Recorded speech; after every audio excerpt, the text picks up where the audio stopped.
So before I let them introduce themselves, I do want to say it's a really neat panel that we have because it represents some really interesting sectors.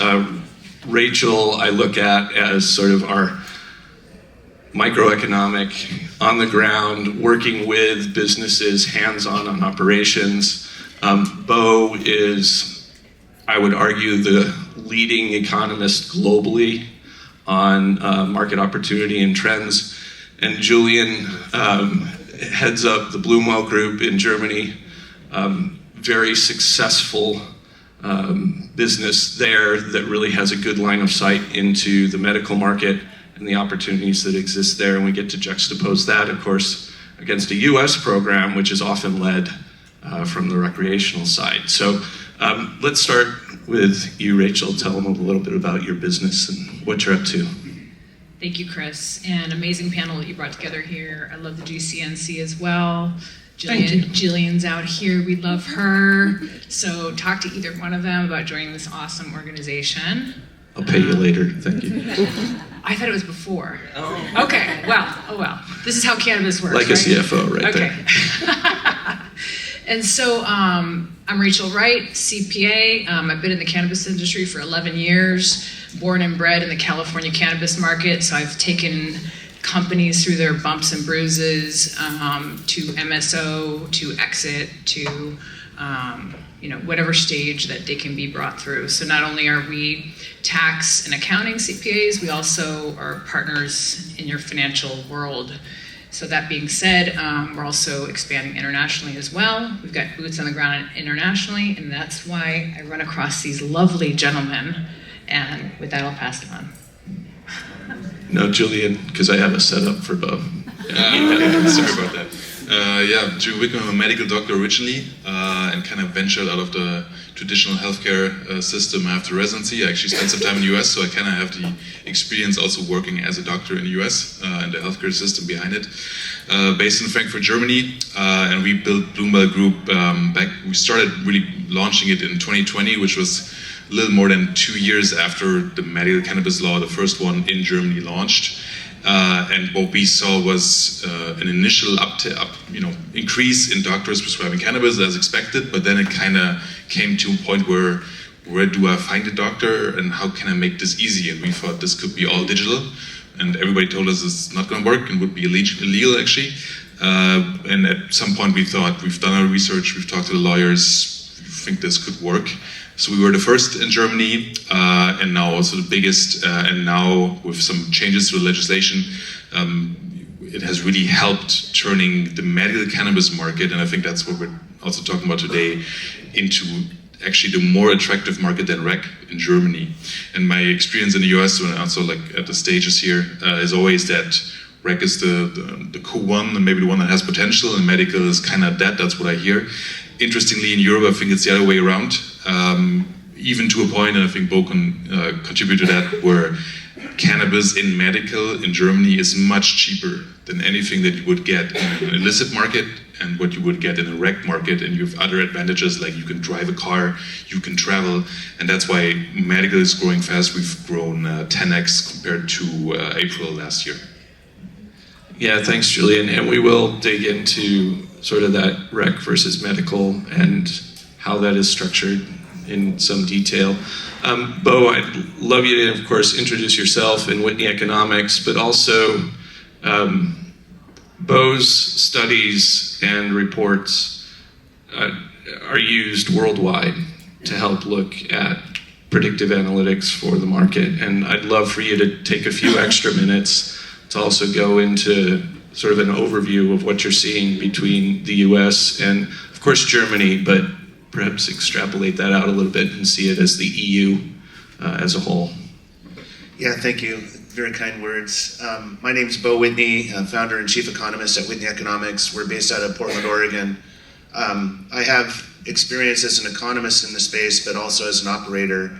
I was the COO of the first company to go public on the CSE with US operations. We helped pioneer that process. So we have a long history, and having the ability to understand how a company works as well as the business side of things and economics. It adds to the content and the richness of the insights. So right now the U.S. market is really kind of three markets in one. You've got adult use, you've got medical, you've got industrial. The industrial side, also known as hemp, is also broken into three different markets, with the cannabinoid side, the fiber side, and the grain side. And all these markets are distinctly different. Within the adult use and medical space, you've got emerging markets which have already been had a regulatory program stood up, and they're starting to catch their legs, like the New York market. You've got new markets that are just getting started, maybe haven't deployed their rules or haven't refined them, and then you've got mature markets. And so each type of state, each type of market in the adult use and medical space operates differently. You've got different employment opportunities, you've got different business creation opportunities, investment opportunities. And so depending upon which stage and the regulatory structure, it can define the success or failure in those markets. I've got a little bit of data. Maybe we can, do you want me to jump into a little bit of data? If they've got it, you they've got it all queued post up. it. Look at you being proactive. So I always like to talk a little bit about hemp markets, because the hemp side of things, the industry is actually on a global basis is significantly larger than the adult use and medical space. And so I've looked at 10 different market segments and the like, anywhere from automotive to from automotive to concrete blocks to lithium battery replacements for electronic vehicles and the like. And it's really conservatively put at a $500 billion market. Now, these aren't just made up numbers. The 20% market share that could be garnered by hemp on the industrial side, 20% of Mercedes car parts are derived from hemp right now. And BMW is the same, and you're getting Subaru in on the action. The US automobile industry is a little bit lagging.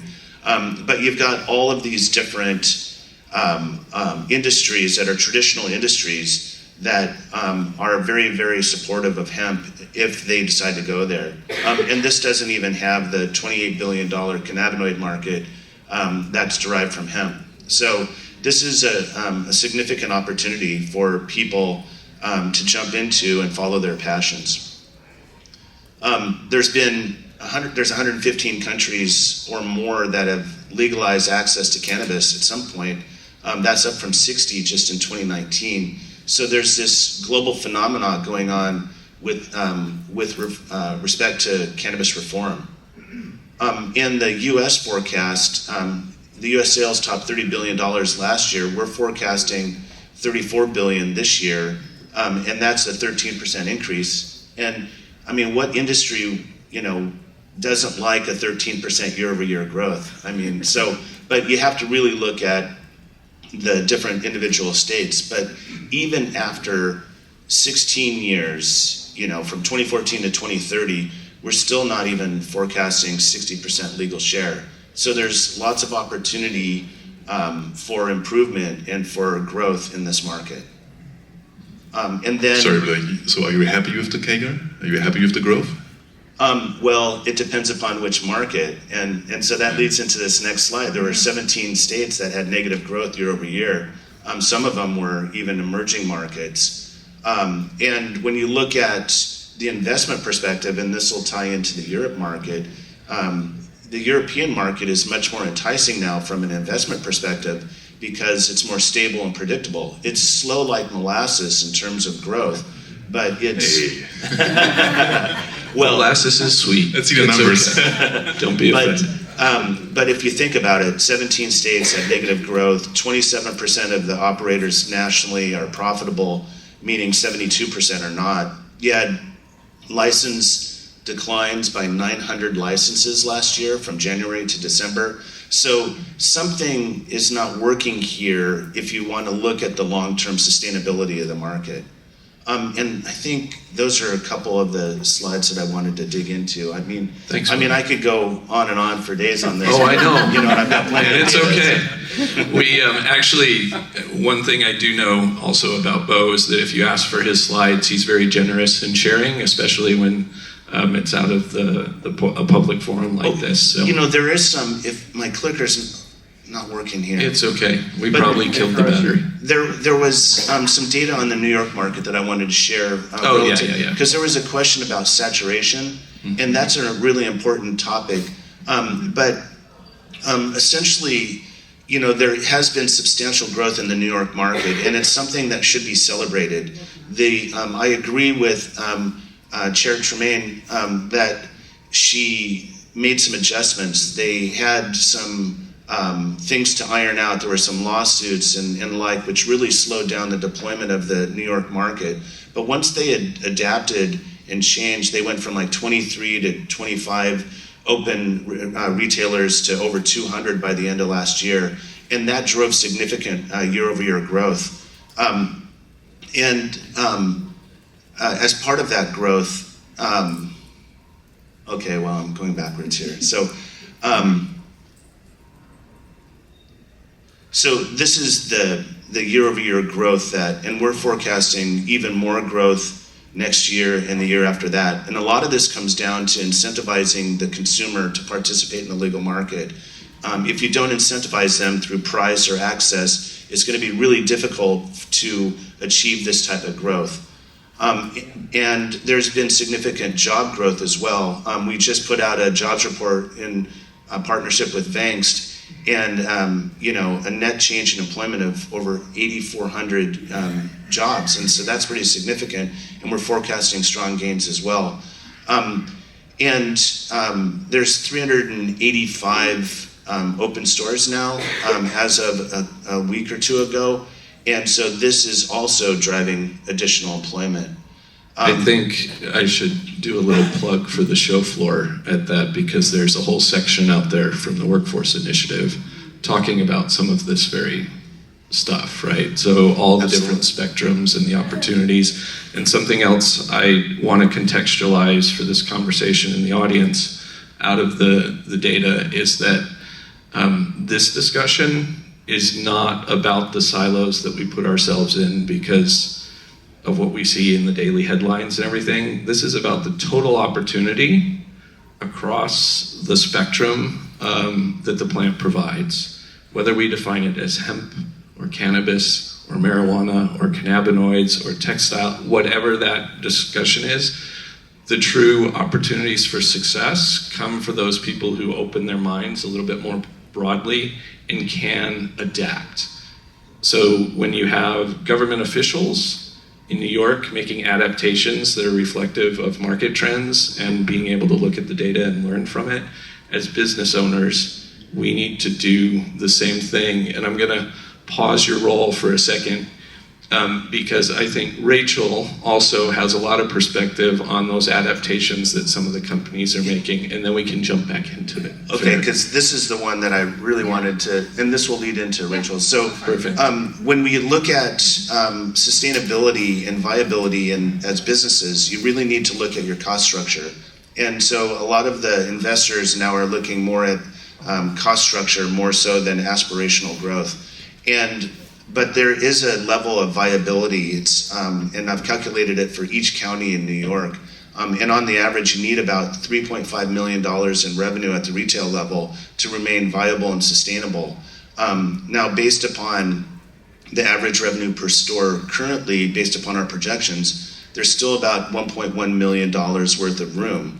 But when you go to 500 stores, for example, you may not have that room, and you may actually be creating economic distress. And so understanding your cost structure, unless there's continued growth and legal participation by a consumer, going to 500 stores, open stores, may stress the system.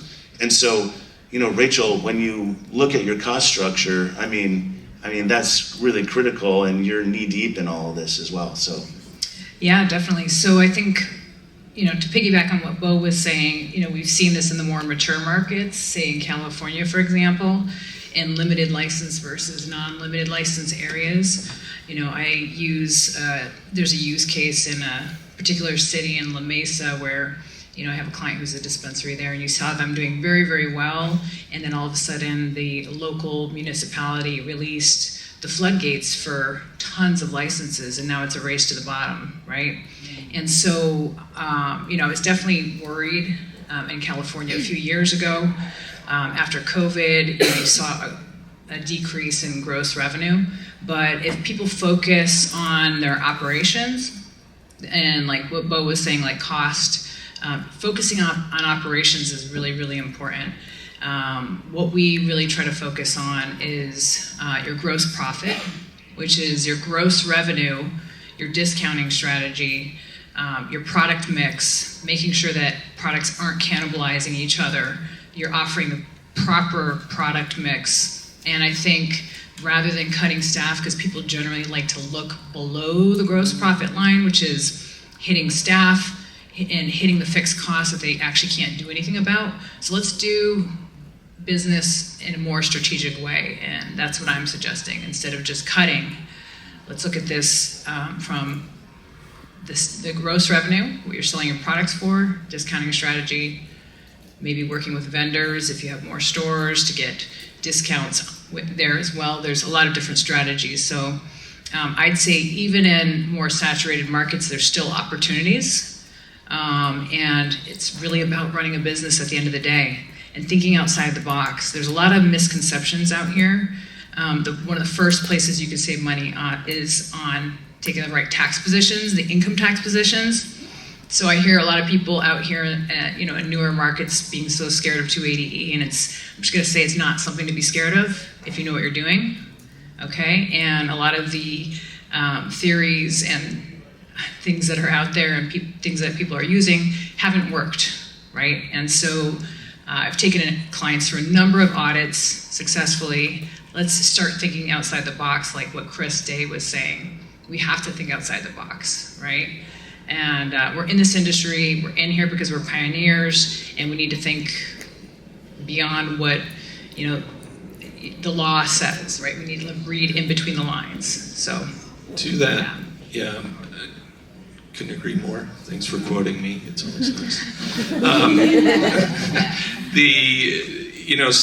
Julian, I think you're a great example of someone who has looked at different opportunities and thought outside the box and found a niche that works. And got sued a lot, actually, initially. We got used to it, and we won basically all the cases, but it took some, steep learning curve. That happens. I mean, what would the lawyers do otherwise? They would always say there's a low risk, there's never zero risk. We got used to that one. Absolutely true. But as you mentioned, you worked in the States, you're familiar with the models here. You're successful in Germany. Let's talk a little bit about Bloomwell, what that niche is, how you made the decision to build that business, and now how you're having to adapt as laws continue to evolve in Germany and elsewhere. Like, how did that all really come to be? Yeah, I mean, it basically started with, one of my co-founders had built and exited a company in that space and focused on product before. So thankfully also for me, because we kind of actually met at a party in Frankfurt and some night, I had from the get-go, thanks to him, a big or deep understanding of the market and also network of players. So we came prepared there. And it started basically by just looking at the situation in Germany, because we thought about it in 2019, saying, hey, there's a law that technically every doctor could prescribe cannabis in this country, but they're not. And so we kind of dug into that, and I think that probably hasn't even changed since now, because still the majority of doctors, it has even become easier. It has become easier even to get it reimbursed for the insurances, but the doctors don't want it, and I think the main reason for that is it's stressful. You have complicated patients. They have a lot of questions that go beyond your normal medical questions. It comes suddenly to supply, where do I go, legal aspects, etc. So we thought there's a niche or maybe a big market by building one platform where you really don't have to go anywhere else, and that's where we are now. And it has evolved over time. It started with having doctors on our platform where you could get a prescription. Then we realized we also have to kind of fix the pharmacy model, because in Germany there were back then few pharmacies actually handling cannabis prescriptions, and the issue was that if you went to the wrong pharmacy, you would pay double or triple, because legally that was allowed within the medical space, and it was also very obscure. Like you wouldn't know the final price until the very end. And so we thought this needs to be fully transparent. It needs to be digital. So we built out, and it was, remember, there was a narcotic space back then. So also for doctors, there was a risk there, because narcotic is like fentanyl in Germany. So now cannabis is not narcotic anymore, which has helped boost our business, but it was tedious back then, and now it's fully digital. And then we also onboarded our own wholesaler, because we saw there's a need for product and product development, because also to get around many limitations that may be there in the medical market. For example, the politicians in Germany are saying we never want to see edibles in a rec market, because we're super scared of it. Yeah, I'm not trying to comment on that, I'm just like, that's reality. In a medical market, surprisingly, that's possible. So if there's a step at the pharmacy, you can do edibles. You can do many things that I think would be better for patients, and would be better also for, acceptance of people who don't want to inhale cannabis, but they have heard, hey, this could help me, so they want strips, they want gummies, etc. So that works in medical, and it just built over time. So we're now coming into we're having our 5th year big anniversary party next week back in Germany. So we've learned over time, but I think our focus has always been, actually, as you said, also, be asset light. We never owned a practice or built a practice or a shop or something. We always rented it out, and actually we reduced the amount of offline locations now, and it's all digital.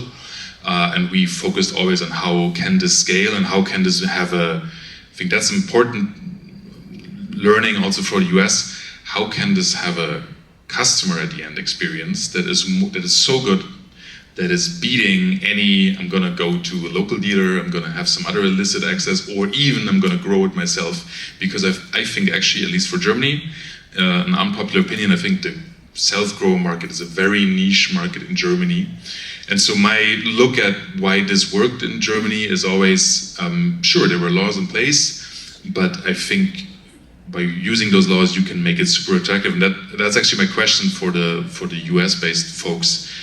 What is the cost of flower in the rec market, and how has it changed? Because we got, especially as Beau said, like there was an oversupply, and still is, of product in Germany, because everybody's looking at Germany and importing into Germany. So the price of flower, it used to be in the early days of Bloomwell, and we actually didn't know, like, because we weren't in the pharmacy business, we are now, but back then I would say it was around 25 euros, which translates into maybe close to 25 bucks. Now the average, I would say, please correct me, is about 6 to 7 euros. And we are, if you go on our platform right now, you will see cannabis for 5 euros per gram, which is 6.5 something dollars in the US. And that's why it's so attractive also. It used to be more expensive, and now it's cheaper. And I think from a politician view, from a healthcare view, that's how you make cannabis safe. Yeah, and one interesting dynamic, somewhat painful, I think, for a lot of markets, is, and actually this was reflected in a panel yesterday too, where it was a little bit frustrating for me, because people get so obsessed with the cost, because everybody thinks, well, yeah, I just need to be the low-cost provider, because then I'll be able to compete. But what that really creates is this race to the bottom, and there ends up with a ton of blood in the water, because people forget to focus on their niche to create value, so that you can compete not only based on price, but also what are you giving back to the market and the consumers. And a lot of businesses in emerging markets, we've seen this time over time in the US, forget it's not all about THC content, and it's not all about being the lowest price. It's about what kind of value are you creating wherever you are along the supply chain for your target consumer. And you should not try to be everything to everybody. because the instant you do that, you will fail. And I think, looking, Rachel, at your business and how you're scaling it and moving into markets, how are you picking and choosing like which markets you want to work with, which type of clients you can help the most? Because this is not a completely fair analogy, I acknowledge that up front, but when people in the States are looking state to state, people in Europe are looking country to country, I don't want to pretend like state to state is the same thing as country to country. It's not. But I think for the sake of this audience and what we're talking about, some of the decision tree is similar in looking to that. How are you analyzing that across states and countries? Well, first I began with our US operators and seeing kind of the writing on the wall in the US. We always have to be ahead of trends, right? And so I know I needed to be ahead of trends so that I can pave the way for my clients to also be able to get out there as well. So right now I do have international cannabis clients in Thailand and ones in the US who are looking to go outbound. So you have inbound and then you have outbound, right? And there's inbound and outbound opportunities. So I think looking at what you're offering, whether it's a service, whether it's a product, what your core competencies are, and kind of staying within those is generally good. But then there's also, potential SaaS, opportunities as well. So I think looking at where your core competencies is important. And if you're going outbound, definitely studying all the markets. I would say that everybody on this panel here, I know both these people on the panel, and Beau and I, we see in every country. And so we know a lot of the same people.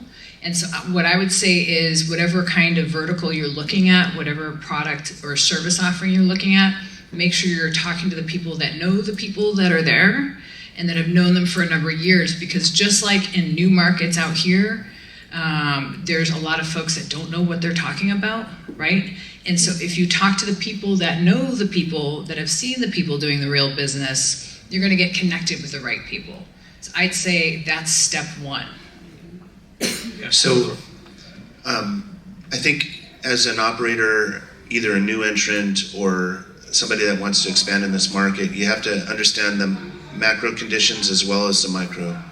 And so what we've done at Whitney Economics is we've blended the supply analysis with the demand analysis so that we can understand how many licenses can the market bear at any given period in the ramp.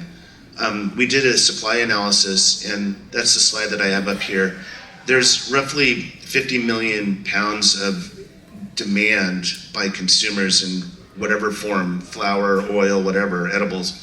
But there's 122 million pounds of capacity that's been already legally authorized. So you've got 2.5 times the supply capacity in the United States than you have for the total consumer base. And so this is what's leading to oversupply and driving prices down. Now, when you're an operator in this space, and I've been going to a lot of smaller summits and gatherings, and I did recently attend 2 that were sponsored by MCBA, and small gatherings, and so there's a lot of mind share. What I realized is that if you have a community, if you talk to people and build your supply chain around your community, you can be very, very effective as an operator and very, very profitable, even with these oversupply conditions and falling prices. And so by dedicating yourself, staying within your lane, understanding your strengths and weaknesses, and driving towards quality, you can be very, very profitable and very, very successful for a long period of time in this space. Define quality. You just said you've got to focus on quality, and I agree with you. I had this issue yesterday, though, too, and precision of language is important, right? And so when we think, especially in this industry where we're trying to build these businesses, when people say I provide the best value, or somebody says I have the best quality, I never know what that means, right? When we use it in this context, what is quality? That is a We could do an entire panel on quality. Maybe next time. The way that I view this, though, is really operational discipline. If you look at the patients and customers that you're servicing, if you have processes within your operation to make sure that you have traceability, that there's no errata or mistakes being made in your process, nothing that would put the consumer at risk. I think that is a foundation for quality that people often overlook. But having those processes, GMP, good manufacturing processes, good agricultural processes, GAP, I think that's going to be the foundation for the industry moving forward. I'm actually very surprised to see in your chart that basically the number is kind of consistent over the years, especially also demand. So are you saying there's no expected growth in demand over time? On this one, I looked at the total number of consumers, and the growth is really pegged to population growth and the number of people that will become consumers that are 18 years or older. And so this is really based upon population growth. The excess supply kind of overshadows the growth of the total addressable market. But looking at the European market, a lot of that growth, especially in Germany, and I would appreciate your comments on this, is being driven through the telemedicine market. And so that's very, very enticing, and it's a much different model in Germany than it is here in the United States. So how has that helped your business in Germany? Actually, since I'm moderating, hang on just a second. Because I wanted, welcome to our Data Geek Out session. I actually wanted to hear, Julian, your answer to the quality question too, before we get on that. It's a good line, by the way, guys, that you're going down. I just wanted to circle back for a second. I think for us it's pretty basic. It's more about consistency, so no fuck-ups in recall product, mold, anything else, and which was a big issue and may still be to this day, is actually just that the supply chains don't work and suddenly product is out.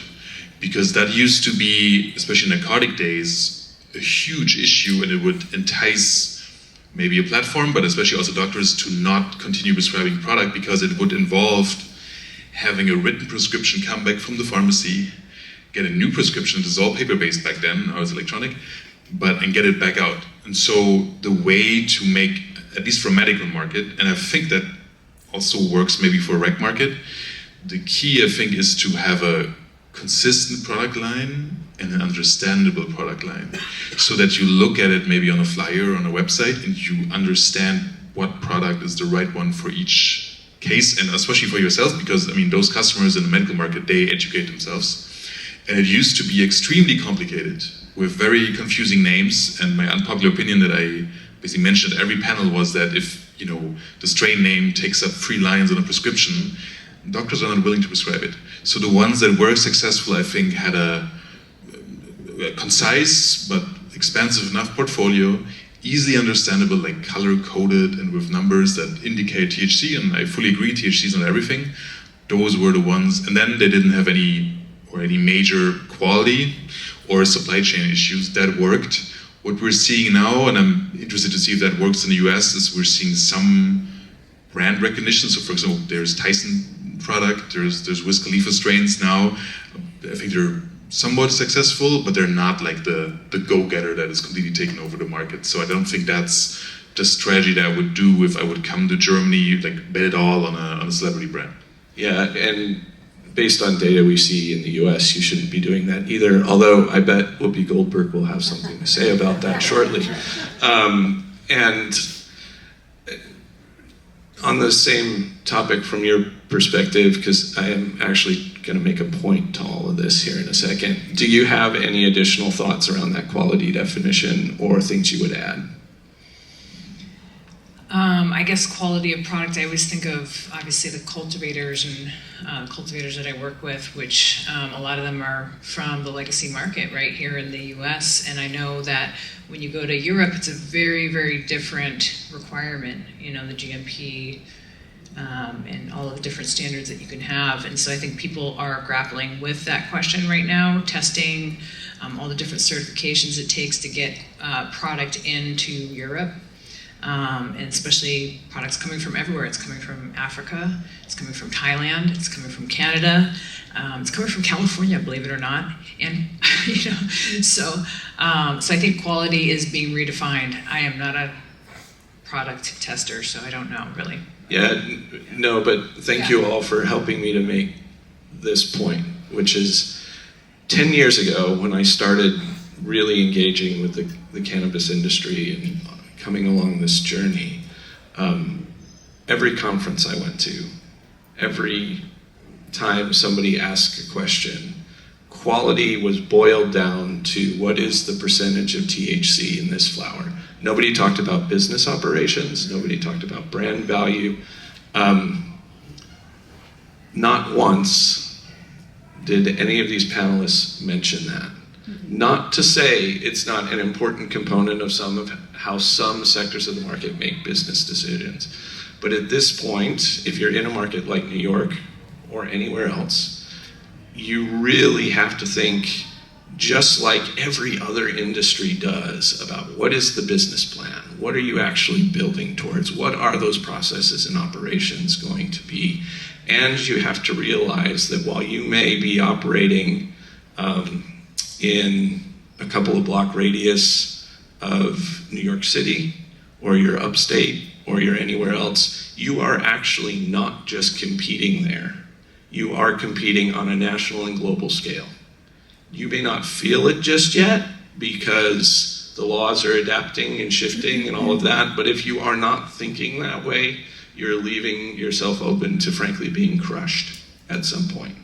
So that's part of why I love having that particular word and being able to talk about the precision of what it requires to operate a business in the cannabis industry today. So thanks for playing along with me on that. There's some supply out of Thailand and out of South America that's going for $11 a kilo on the wholesale market.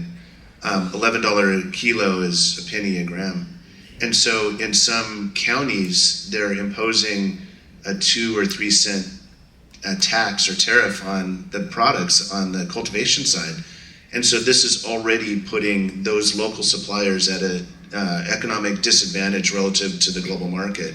And so I think I totally agree with your point that you have to be mindful of local politics and local issues and your local customers, but you have to also be very mindful of where you are relative to the global marketplace. Yeah, and you can't, it frankly is quite overwhelming at times if you let it be, and so don't let that crush the dream and the opportunity.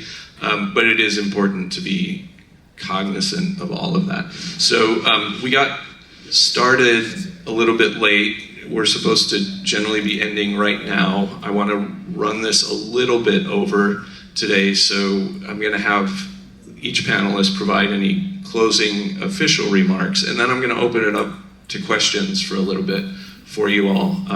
We're trying to stay on schedule as much as we can, but we've got a little bit of cushion here before Whoopi Goldberg talks on the show floor in a bit. So I'm going to use a little bit of that time. Any closing remarks on the topics today? We can start with you, Rachel. I'll designate. Thank you. I'd say definitely keep an eye on the markets, like everybody's been saying. If we don't stay ahead of the trends, we fall behind, and I've seen a lot of people fall behind of the industry, including operators, including ancillary service providers, attorneys, accountants, software companies, everybody. So keep your eye on the global market. I think that's really, really important. And also thinking outside the box. I can't tell you how many misconceptions I hear about businesses, everything, tax. So just keep an open mind. That's it. Thank you. Yeah, outside the box, but within the legal frameworks. Always. I would never advise. I know. I'm just clarifying for anybody in the audience who may not know that. Yeah, I think it's good to sometimes step outside of the U.S. World and just see where are opportunities maybe for my U.S.-based company or North America company that I could do elsewhere, because it truly is different outside of the U.S. Even the medical system, I think, is very unique in the U.S. and may not be the the best solution. And I think our focus was always how to digitize this. So a digital journey, from our experience, has much better retention with customers. It has much better marketing. Like all our marketing efforts that we're also providing to companies, they're completely traceable. So like you really know what you're getting for every buck that you put in.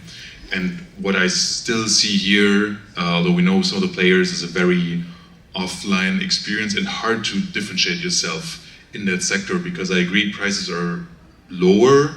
I don't think small differences in prices are important, but it's important to have a portfolio that is appealing to customers and maybe has a low entry price point, but also has premium quality, etc. But it needs to be graspable within a short attention span, and I think that still is not the case for most of the product that I see on the market over here.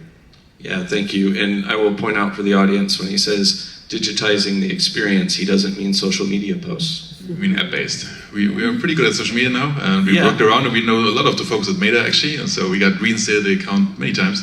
But like an app-based experience, because it allows you to directly talk to your customer at any point of time, and that really helps with growing the business and retention. Yeah, thank you. Beau? So I've been tracking the market now for also 11 years, and during COVID, a lot of the operators had to do more with less. They really had to look at their costs, their cost structure, their operations. They didn't have the availability of labor, and that doing more with less mentality has carried over post-pandemic. And so I think one important key message is to understand your cost structure, and don't count on prices being where they're at now, and anticipate a decline in price so that you know where the stresses are in your organization. And also always have an exit strategy. So if you do have a situation where your costs and the price that you're getting is upside down, then know when you should get out. And so it's really important to be very, very disciplined in this, and just be aware that, one other thing is that regulators play a big role in this, and they can affect your operations just as much as your own internal processes. And so understanding what's going on with your regulators is really, really important. In my opinion, the current system of just dispensary sales is kind of a failed model, and it really needs to change, as is evidenced by the fact that 17 states have declining revenues. But there needs to be change not only within your organizations and discipline, but there also needs to be change at the regulatory level as well. Thank you, Beau. So we have a few minutes for questions, if you have them. And so we'll start right here. Please stand up so we can see you and hear you. My ears aren't what they used to be. We don't have a roaming mic. I apologize. The question is for Julian. You were talking about edibles. Last week I was in Vitafix in Spain, that's the nutraceutical ingredients trade show. And when I was talking to the gummies companies, they told me that they are like really far from producing for cannabis industry. But I wanted to ask you, because you said that in Germany now they're more open. What are the developments in edibles in Germany? Companies already there, something that maybe they are just exploring. Where's the landscape? I mean, I can't speak for the Spanish market because my understanding is unfortunately limited. I can only speak for Germany. So, I mean, technically an edible is easy, right? Like you take the product and kind of inject. You need a manual step in the pharmacy, and you need to inject it into something that is pharmacy certified. And so I can tell you, for anything you want to do in Germany, you just need a manual step in a pharmacy, and then we'll probably work out. The bigger issue tends to be away from the technical aspects, because for a pharmacy to then offer this, they need immediate demand, which means they need doctors to prescribe it, they need patients to want it, and also, I mean, for us it's all on one platform, but you need patient demand, you need doctors demand, because otherwise it doesn't make sense for a pharmacy to offer it. And that's our sweet spot, because if we put something on the platform, we immediately know it's visible to patients, it's visible to doctors, and there will be immediate demand. So I think we will see over the next 12 months alone, many things coming out of pharmacies that in the German recreational market are not possible or not wanted even. And so they will be in the medical market. And I think the demand will be very high because we are, especially now in Germany, at a point where flower is growing and growing strongly, but I think there's an increased focus on cannabis for the public, and they're getting interested in it because it has become more normal to have cannabis in Germany now, thanks to the law. Like we're a little more than a year after the new law that passed in April last year. And so now the dust has settled a little bit, and I think it's much more normal to talk about cannabis also with, in families and friends.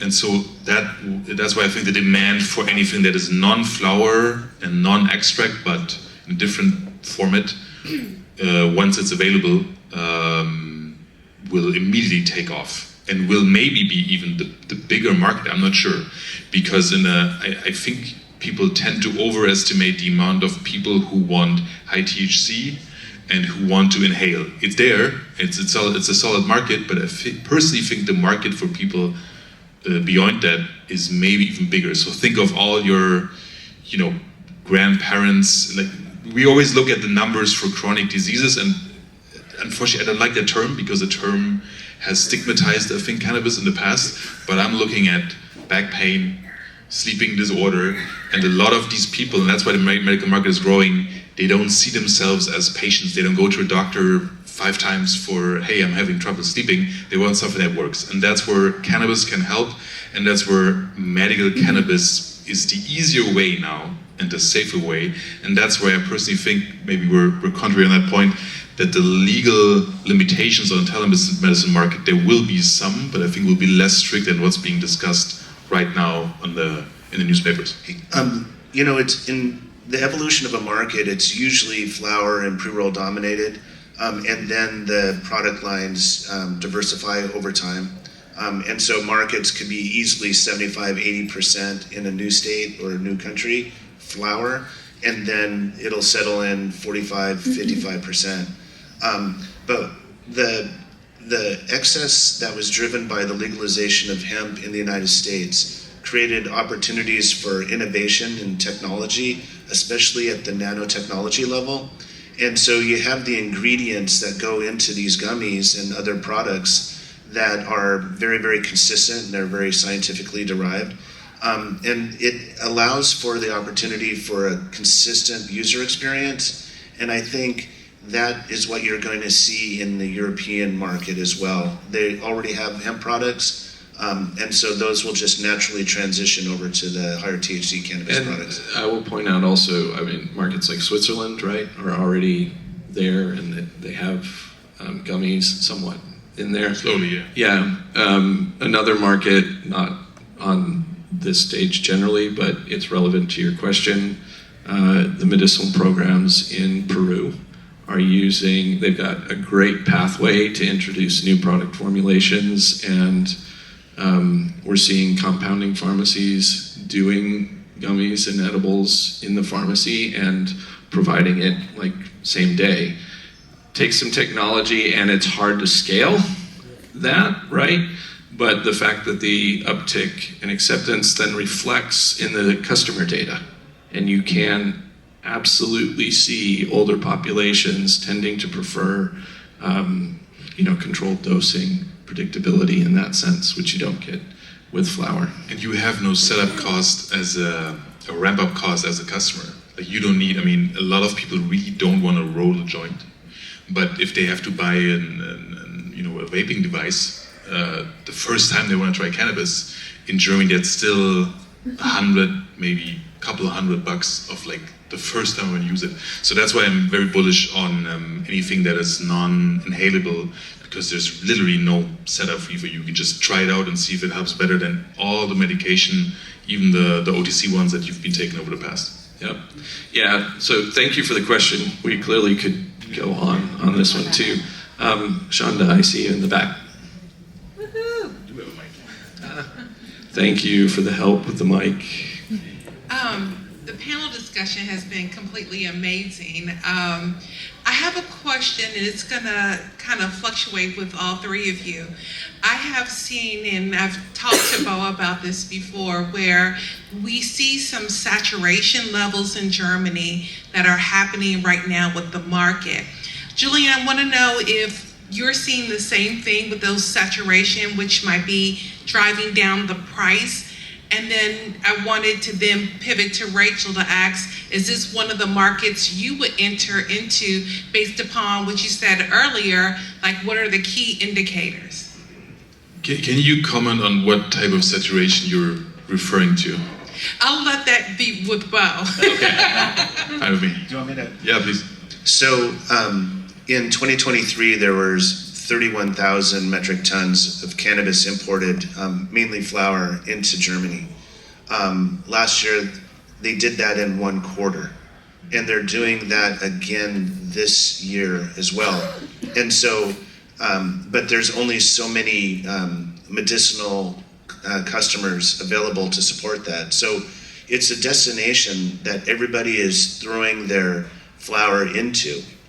And so that's leading to oversaturation, and that's what's mainly driving down the price. And so when you're a business operator, you know, even if you're looking at exporting into that market, you're going to have to realize that it's so saturated right now, or has the potential to be even more, that the prices are going to go down. So you may not be able to export it and get the enough price to recoup all your costs in doing so. I'll keep this short and hand this over to you. So I would actually disagree. I would definitely disagree that there's a saturation in demand, both volume-wise but also numbers-wise. I think numbers-wise, and please correct me, I think we're still below 1 million cannabis patients in Germany. So if you extrapolate just from, let's say, the main indications and reasons people tend to cannabis, let's call it that. So back pain, sleeping, and maybe mood disorder, depression, like a whole sector, that then we're talking about probably double-digit millions in Germany. That's where we see the market heading. And the reason we're confident in that decision is also every single time that we just send people like to the streets and ask, do you know that cannabis as a prescription exists in Germany?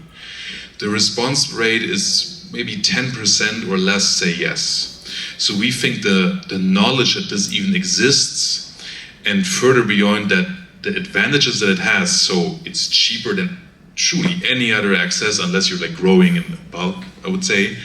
The safety and like also the customer journey, it's completely digital. Like you click something in an app, you don't even have to talk to a doctor. It gets shipped to your home, even if express. We're even doing the last mile instant delivery pretty soon.